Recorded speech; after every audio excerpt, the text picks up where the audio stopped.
And what they're saying, the president yesterday did make some pronouncements and called on other leaders also to take a cue, because this time calls for individual sacrifice and collective sacrifice.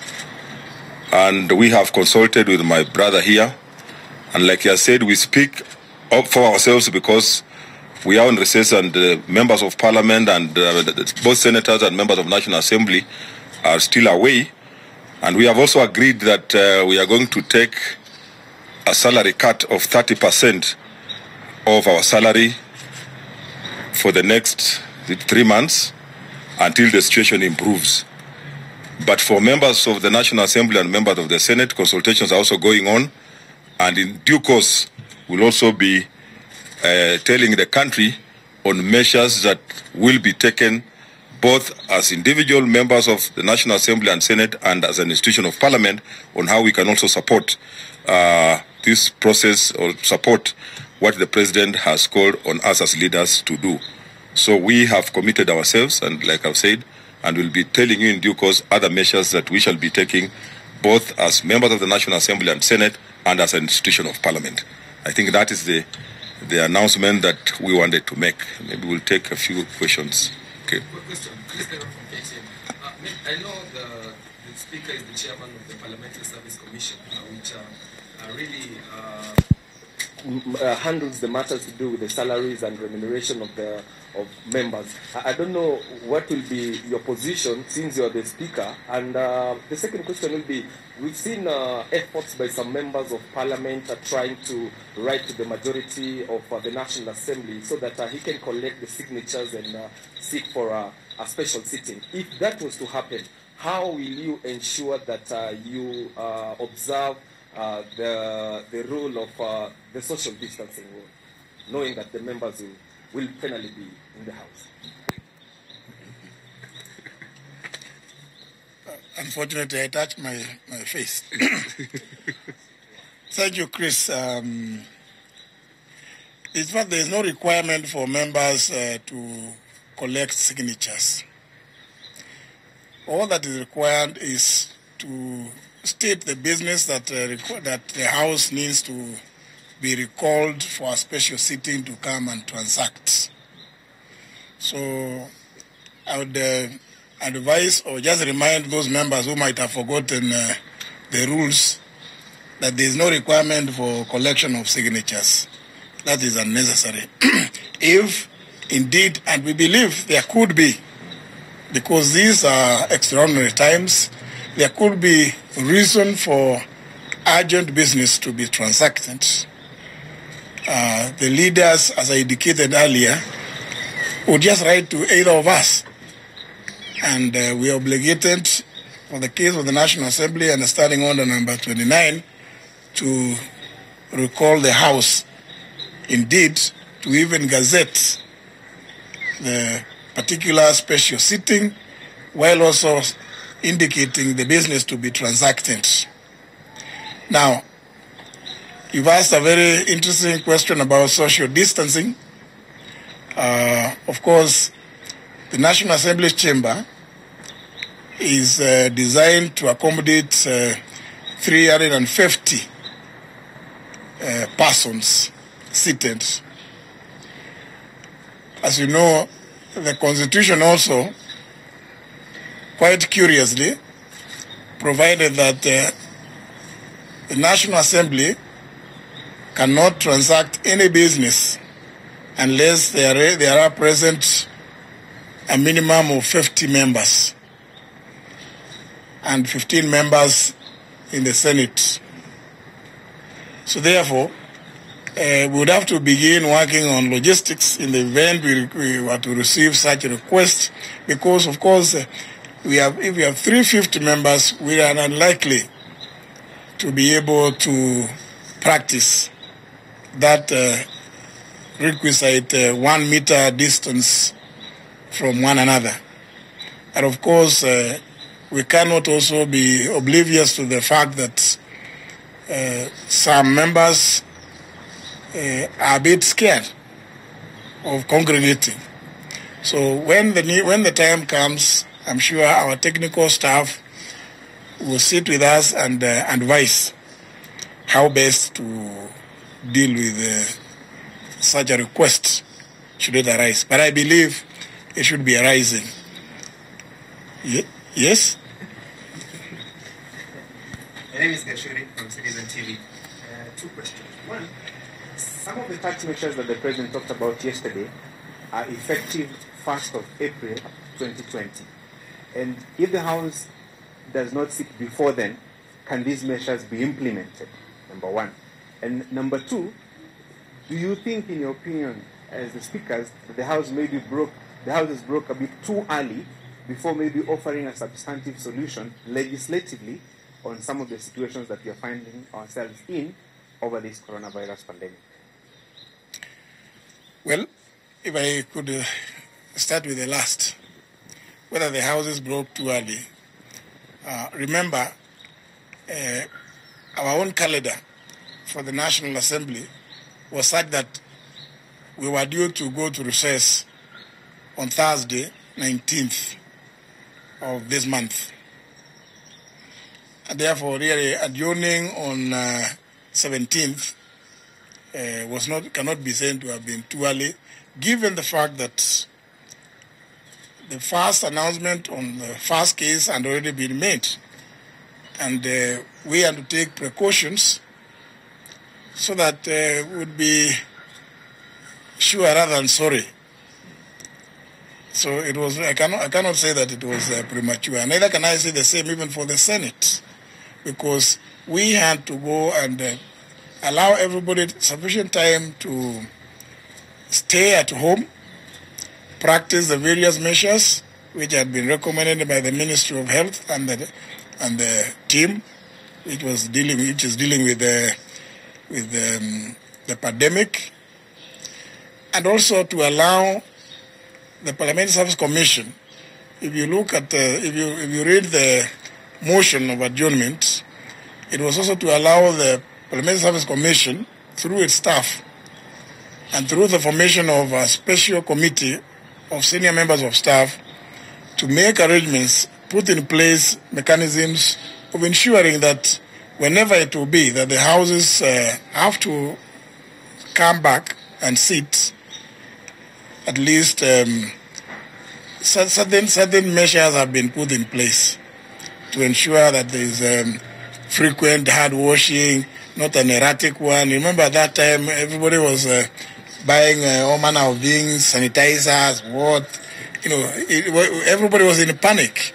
But now we've had sufficient time to reflect on what needs to be done, and I'm happy to announce that the staff of Parliament have done a commendable job and put in place mechanisms of fumigating most of the places, the two chambers, all the committee rooms, so that at least everybody, whenever we are required to be back, everybody will feel safe and secure in the knowledge that no infections could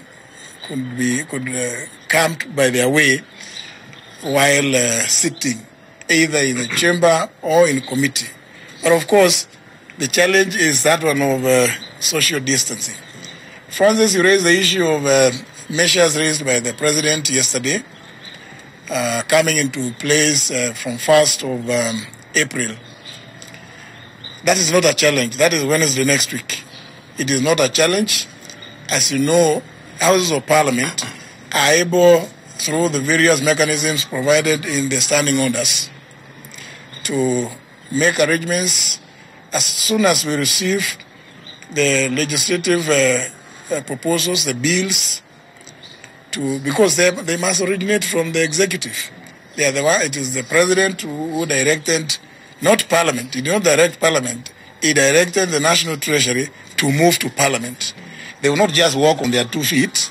They walk here with bills, so that then, once we receive them, we will make appropriate arrangements. And I don't think that is a challenge for us to meet those objectives. Thank you very much. Then there is the question. Probably you said that the senior staff of Parliament is sitting and all that. But then there is the question that pertains. Oh, Kennedy Muredi from NTV. There is a question that pertains. There are proposals that you already have on the table on this social distancing. And is it a probability that maybe there are those particular committees that are tasked with this duty of probably looking into the bills? Are they the same people that you want to call and achieve the probably recommended 50 to pass such a bill, or there are others that are on the table that have been put forward to you by the senior staff of Parliament? For purposes of processing bills, there is a particular space for committees. But there is ultimately decisions by committees must have the full authorization of the House sitting as a House. There cannot be committees making decisions with such monumental impacts as the ones proposed by His Excellency the President, because obviously it is the Houses that make the decisions. The committees make recommendations. And I think we seem to be okay with what is happening so far. And let me also make just this one appeal. I'm consciously aware of the requirement in the Constitution. Of course, national values and principles of governance in Article 10 talk about public participation. Specifically, Article 118 requires Parliament and its committees to engage the public. But given the circumstances that we are in, we obviously require that certain processes be fast-tracked in order to ensure that the benefits that His Excellency the President hoped to trickle down to the common mwananchi are realized sooner rather than later. So we will obviously be making greater use, as we've done, of yourselves, the media, in ensuring that we get whatever feedback the public will be making towards those legislative proposals as they come. Thank you. I just want to know, have you received the recommendations from the National Treasury to guide on how long the tax release will last, or when are you expecting to implement it? We haven't received, because this announcement was made last evening, and they are the ones who are directed by the President, as I said earlier, to move to Parliament. So they haven't moved. So we cannot ourselves, make any comments on when certain processes will happen and how they are going to happen. But we await communication from the National Treasury, because most of those interventions by the President, which, as far as we are concerned, as of now, are proposed interventions, have not been brought to us. But once they are, we will deal with them as appropriate. I'm curious, Mr. Speaker, on the 30% pay cut, voluntary pay cut that you have made. How will you effect it? Will you channel that money to the Ministry of Health, or what will you do with that 30% cut? Because previously we've had stories of such voluntary proposals that didn't seem to go anywhere. So what are you doing with that 30% pay cut? Will you take it to the ministry, to a health center, to Mbagathi, or where will you take it? My brother and I actually had an occasion to discuss that that particular aspect. Thank you for actually raising that question, because as you say, the history of this country also doesn't reflect very well when it comes to such decisions. But it is my expectation, as we sat with my brother, we also said we hope that the National Treasury will be coming up with a mechanism of where those resources are going to be channeled to. Remember, if it is a fund, it is the Cabinet Secretary for National Treasury who has constitutional mandate and also under the PFM Act to set up a fund. So we expect that the Cabinet Secretary for National Treasury will be coming up with a mechanism of how those funds are going to be channeled. Thank you. Thank you very much. Maybe my brother could also tell you to allay some of your fears about when the Senate is reconvening. Yeah, we are reconvening next week on Tuesday. That's what we agreed. And after that, we shall be sitting once every week just to deliberate on very, very urgent things. And like you have been told, the minimum quorum for the Senate are 15 senators, which is manageable. So we'll come up with logistics to ensure that at least if we have 15 or, minimum 15, then we can manage the rest of the team so that we observe the social distance in the Senate. I think that will be able to work. So we are working on the logistics, and we are also hoping that people will cooperate and assist us. And just to also wind up to appeal to our people, because we are also in touch with our people in the rural areas. I think this is a turning point on some of these cultural issues that we have in our country. I'm talking about it because I come from Western Kenya, where you don't wash your hands without seeing food to eat. But people are being told this time to wash their hands without seeing any food. Or, burials, people go there, they talk of a big burial because of who has died and the number of people who have attended. So I think we need we need to start changing. This is a turning point in some of the cultural things that we have really carried along for many, many years. So I want to appeal to our people that this virus is real. Don't wait until it strikes a relative before you believe that it's there. And let us support what the government is doing. Let us support what the president has said, the measures put in place, so that we are able to contain the situation, because the virus does not move on its own. It is moved by people. And that's why they are saying we should not be able to move. Let's remain at home. In any case, this has also given us an opportunity to bond as families, so that we are able now to stay at home longer than we have done. And that becomes our schedule now going forward. So thank you. Speaker, I understand that before the pay cut is effective, you have to officially write to the responsible institution. I just want to know when are you going to do this? Because I'm sure they won't rely on what you are telling us. We are going to do that immediately. We are responsible people. We cannot address the whole country just to lie. That would be very unfortunate. We are people of integrity. The clerks are here. We are going to make sure that is done. And like my colleague has said, our fears were how was it going to be managed, and how is it going to be accounted for. So that's going to be also put in place, like my colleague has said, by the National Treasury, so that everybody knows how much has been collected and where it's going to be channeled and exactly where what it's going to do. So we are going to do the necessary write-up to ensure that this is effected. Thank you.